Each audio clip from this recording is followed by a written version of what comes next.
Bismillah. Il avait fait relativement beau toute la journée, mais lorsque le crépuscule tomba, un vent froid amena d'épais nuages au-dessus des landes. Pourvu qu'il ne pleuve pas, cela gâcherait la fête, se dit Viola en fermant soigneusement les fenêtres de sa chambre. Le duc, qui l'attendait dans le grand hall, esquissa un sourire en la voyant descendre d'un pas léger. Il avait revêtu le costume écossais, kilt aux couleurs de Glentoran. Élégante veste en drap vert sapin, ornée de boutons d'argent anciens, hautes chaussettes de laine, un sporran, cette sorte de besace en cuir que remplaçaient les poches, était suspendu à sa ceinture. Les boucles de ses chaussures étincelaient. Quant à sa chemise d'un blanc immaculé, elle formait un contraste saisissant avec son beau visage hâlé. Cette tenue aurait pu faire sourire certains snobs de Londres, mais Viola décida qu'elle le rendait plus séduisant encore. Le costume traditionnel de son pays lui confère beaucoup de distinction, pensa-t-elle. Son cœur manque un battement. « Je l'aime, se dit-elle avec émotion. Oh, comme je l'aime !» Elle s'inclina lorsqu'elle arriva en bas des marches. « Vous êtes charmante. »« Merci. Je me demandais ce que vous alliez porter.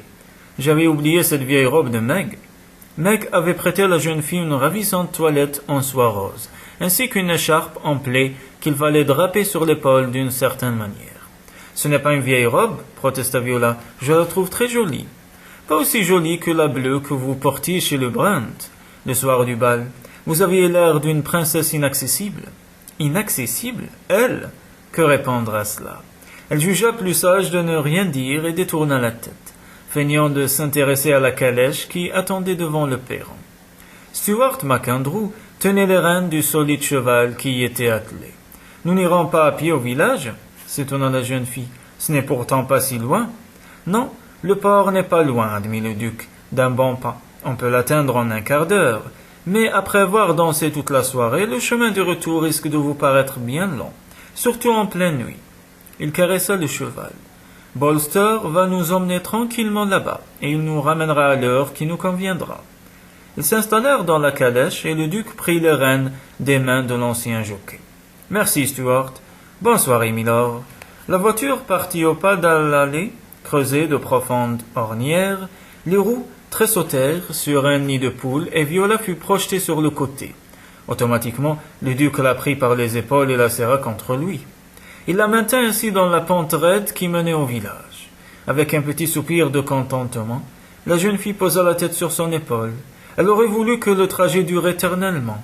Jamais elle ne s'était sentie aussi heureuse de sa vie. Hélas, ils arrivèrent très vite en vue des premiers cottages. Et juste à ce moment-là, quelques gouttes de pluie s'écrasèrent sur la capote de la calèche. « La fête va être gâchée » s'exclama Viola. « Mais non, comme le temps était incertain, le Seylid n'aura pas lieu en plein air. » Bruce conduisit la calèche jusqu'à la grange où se tenait la fête. Il y avait déjà beaucoup de monde sous les lampes à pétrole suspendues aux poutres. Un jeune garçon vint s'occuper du cheval. « Je vais le mettre à l'abri, milord. »« Merci, Angus. » Le duc sauta à terre et saisit Viola par la taille pour l'aider à descendre. Lorsqu'elle sentit la chaleur de ses mains traverser la soie délicate de sa robe, un trouble infini l'envahit. Puis ce fut un désespoir sans nom qui la submergea à la perspective de devoir bientôt quitter Glentoran. Le duc lui offrit le bras, et ensemble ils pénétrèrent dans la grange. Tous les hommes portaient des kilts, et les femmes s'étaient mises sur leurs 31. Sur une estrade, un petit orchestre composé de 2 violonistes et de 3 joueurs de cornemuse interprétait une gigue écossaise tellement entraînante que Viola eut envie de se lancer sur la piste improvisée où plusieurs couples dansaient avec vigueur mais surtout un étonnant sens du rythme, tout en changeant de partenaire selon un code bien établi. Viola leva les yeux vers le duc. « Oh, comme cela me plaît. Vous venez ?» Mais elle résista quand il voulut l'entraîner au centre de la grange. « Je ne connais pas les pas. »« Bah, vous les apprendrez vite. Ce n'est pas difficile. Prenez ma main. » Comment aurait-elle pu refuser? Quelques secondes plus tard, elle se trouva entraînée dans une ronde folle. Elle sautait en cadence en face de Bruce, tandis que le violoniste jouait de plus en plus vite. Les épingles qui maintenaient ses cheveux tombèrent sur le sol, libérant ses boucles folles. Bruce, sans cesser de danser, la contemplait avec autant d'adoration que d'admiration. Il tenta de revenir à la raison. « Que puis-je lui offrir se demanda-t-il. À part un beau titre, pas grand-chose. Un château en triste état, un domaine qui ne rapportait presque plus rien, mais en cet instant, tout cela lui était égal. Gagné par un incroyable optimisme, il se dit que si Viola de Northcombe acceptait de devenir sa femme, il serait capable de soulever des montagnes. Tout à l'heure, je lui dirai que je l'aime et je lui demanderai de m'épouser. Maintenant qu'il allait mieux, David pouvait enfin explorer le château de fond en comble. La manière dont ce bâtiment avait été construit au XVIe siècle le fascinait. Tous ces corridors, tous ces escaliers, je parie qu'en cherchant bien, je découvrirai une quantité de passages secrets et de fantômes. Il arriva dans les petites chambres, où autrefois logeaient de nombreux domestiques, puis il monta encore plus haut et se trouva dans les greniers où s'amoncelait tout ce qui avait été mis au rebut au cours des siècles. Meg le trouva assis sur une vieille malle. « David, que faites-vous donc ici? Je me demandais où vous étiez passé. Puis Madame Livesey m'a dit qu'elle vous avait vu emprunter l'escalier de la tourelle côté nord. » Elle se leva et posa la main sur une poutre recouverte d'une épaisse couche de poussière veloutée. « Je tenais absolument à visiter le château. Il est extraordinaire. Jamais je n'ai vu de ma vie une demeure aussi mystérieuse. » Elle éclata de rire. « Les châteaux écossais ont toujours fait rêver les Anglais. Moi le premier. Pourtant on ne peut pas dire que ces greniers soient spécialement fascinants. Des générations de Glentoran se sont débarrassées ici de tout ce qui les encombrait. Un bric-à-brac invraisemblable, admit David. Et hideux. David prit le vase aux couleurs criardes qui était posé sur une table bancale. Qui souhaiterait exposer une pareille horreur? Mais parmi tout ce fatras, j'ai cependant remarqué quelques jolies choses. Je suppose qu'il en existe 2 ou 3. En cherchant bien, il faudrait tout nettoyer pour découvrir les perles. Honnêtement, je ne m'en sens pas le courage. Elle examina le vase que David venait de remettre en place. Cela semble vaguement égyptien. C'est le genre de souvenir à 3 sous que l'on achète dans les souks, emporté par l'atmosphère exotique. David souffla dessus et un nuage de poussière s'éleva. Peut-être date-t-il de quelques milliers d'années, peut-être vaut-il une fortune. Cela m'étonnerait. Qui sait? Imaginez un peu votre frère le vend à un collectionneur et la somme obtenue lui permet de remettre tout le domaine en état. Ce serait trop beau. Meg soupira. De pareilles histoires n'arrivent que dans les romans, et malheureusement la vie n'est pas un roman. Soudain, elle avait les yeux pleins de larmes. David la prit dans ses bras. « Meg, je vous en supplie, ne pleurez pas. » Sans réfléchir, il poursuivit. « Je vous aime. Je ne veux pas que vous soyez malheureuse. » Tout naturellement, leurs lèvres se rencontrèrent. Meg ne chercha pas à le repousser. Bien au contraire, les yeux clos, elle se blottit contre lui et répondit à ses baisers. « Moi aussi, je vous aime, David. Je suis tombée amoureuse de vous le premier jour que nous nous sommes rencontrés. Vous en souvenez-vous? » « Oh, combien !» fit-il avec émotion. « Vous vous étiez caché derrière un immense bouquet. » Il resserra son étreinte. « Voulez-vous m'épouser, ma douce Meg ?»« Oui, oh oui !» s'exclama-t-elle dans un cri. Mais quand il voulut l'embrasser, elle se rejeta brusquement en arrière. « Je veux dire non. »« Non, ce n'est pas possible !» s'exclama-t-elle avec désespoir. « Et vous le savez bien, nous marier, alors que vous n'avez pas un penny en poche et que je n'aurai pas de dot, de quoi vivrons-nous ?» David la reprit dans ses bras. « Tout va s'arranger, je vous le jure. Attendez demain. Je pourrai alors vous annoncer une grande nouvelle. » Le seydite battait son plein. Les danses se succédaient, de plus en plus frénétiques. Les musiciens, tout en battant la cadence du pied, semblaient prendre un malin plaisir à accélérer le rythme. Le duc entraîna Viola vers les tables du fond, où l'on servait de la bière, de la limonade maison et des petits pâtés en croûte chaude, très épicés. Il tendit à la jeune fille un verre de limonade. « Vous voyez, ce n'est pas si difficile de danser la gigue. » Il s'esclaffa. « Cela ne ressemble pas aux danses polissées des salons londoniennes. » Pas du tout. Gentiment ironique, Viola enchaîna. « Je ne me souviens pas vous avoir vu déployer autant d'énergie le soir où nous avons dansé ensemble chez les Brent. » Je valsais langoureusement, hypnotisé par vos beaux yeux bleus. Il se pencha vers elle, et quand son haleine tiède lui balaya le visage, elle retint sa respiration. « Bleu ?» reprit-il. « Non, presque violet. » Ils échangèrent un regard passionné, un regard plus éloquent que bien des discours. Sachant qu'ils étaient le centre de l'attention et qu'il lui était impossible de se comporter comme il l'aurait tant voulu, le duc demanda. La pluie a cessé. Voulez-vous faire une courte promenade avec moi? Nous pourrions aller jusqu'au port. J'ai à vous parler. Il jeta un coup d'œil à la ronde avant d'ajouter. Est-ce que j'ai à vous dire? C'est pour vous seul, pas pour tous ceux qui nous entourent. En souriant, elle passa son bras sous le sien. Allons-y. Ils allaient franchir la porte quand un pêcheur les rejoignit. Milord, et il se lança dans une longue explication en gaélique. Le duc lui répondit par quelques mots brefs avant de se tourner vers Viola. Excusez-moi, une stupide dispute vient de s'élever entre deux familles au sujet du nom d'un nouveau bateau. Ils sont tout à fait capables d'en venir aux mains si je ne m'en mêle pas. Vous devriez peut-être choisir le nom vous-même. Quelle bonne idée. Je vais leur suggérer d'appeler ce bateau Lady Viola. Elle se tourna vers la jeune fille. Cela ne vous ennuie pas de m'attendre ici pendant 2 minutes? Bien sûr que non. Prenez tout le temps qu'il faudra pour régler ce problème. Pendant qu'il s'éloignait, elle le suivit des yeux, et son cœur se mit à battre la chamade. Là-bas, derrière les tables, un tréteau du buffet, Heather Lyell, aidait au service. La broche en diamant de Madame Van Ashton étincelait sur l'écharpe en plaie qu'elle portait au-dessus de la robe en satinette bleue qu'elle avait dû confectionner elle-même. Viola la rejoignit. « Un petit pâté, mademoiselle ?» proposa la jeune femme avec un grand sourire. « À moins que vous ne préféreriez un shortbread, ce sablé typiquement écossais. »« Non, merci. Quelle belle fête, n'est-ce pas? Ça fait vraiment plaisir de vous voir apprécier notre Seylid. Comment va votre frère? J'ai appris qu'il était très malade.